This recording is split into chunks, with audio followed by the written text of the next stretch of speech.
BJD रो विजय पाई कर्मी उत्साह प्रसन्न देले विजय मंत्र। शंख आम परिचय उभय राज्य और देश पाई बीजेडी प्रतिनिधित्वर यथेष्ट आवश्यकता रही। तेणु दलर समस्त नेता और कर्मी विधायक और सांसद प्रार्थी विजय पाई एक हेबाकू आज पड़िया बहाल ठारे रेढ़ाखोल विधानसभा प्रार्थी प्रसन्न आचार्य कहते।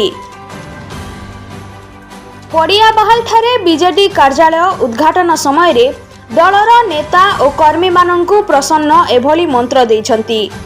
प्रारंभ रे खलियापाली हनुमान और शनि मंदिर दर्शन करी एही छकरू एक विराट मोटरसाइकेल रैली रे पड़िया बहाल रे पहुंचीबा परे दल पक्षरु विभिन्न नेता और कर्मी विपुल स्वागत संबर्धना जणाइथिले। आयोजित कार्यक्रम रे दलर अन्यतम पर्यवेक्षक रुद्र नारायण सामंतराय और राजेंद्र कुमार पंडा उपस्थित रहिथिले।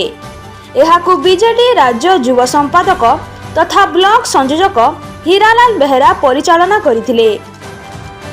एही कार्यक्रम को बाहाम समिति सभ्य प्रफुल्ल मगर, हरिहर नायक, आशुतोष पंडा, जिला परिषद सदस्य कविता साहू, जुजमुरा ब्लॉक बीजेडी युवा सभापति आनंद कुमार पंडा, पंचायत सभापति अश्विनी नायक, झस्केतन नायक, अश्विनी मिश्र, पूर्वतन अध्यक्ष शरद चंद्र साहू, बीजेडी ब्लॉक सभापति विनोद कुमार बड़पंडा, सरोज सामल, इस्माइल बढ़ाई, गणेश तांडिया, खरांशु देव, सिलु शुक्ला, प्रताप नायक, अयशकांत बड़पंडा समेत बहु नेता और कर्मी उपस्थित रहिथिले।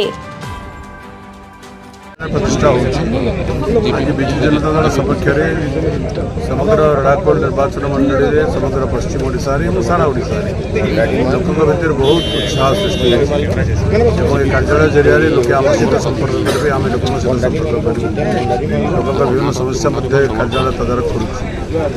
निर्वाचन कार्यालय द्वारा आम निर्वाचन प्रचार आहरी सहज और सरल हम से विभिन्न जगह निर्वाचन कार्यालय प्रतिष्ठा कर आज पड़िया बेहल गोटे जोनाल कार्यालय प्रतिष्ठा करा।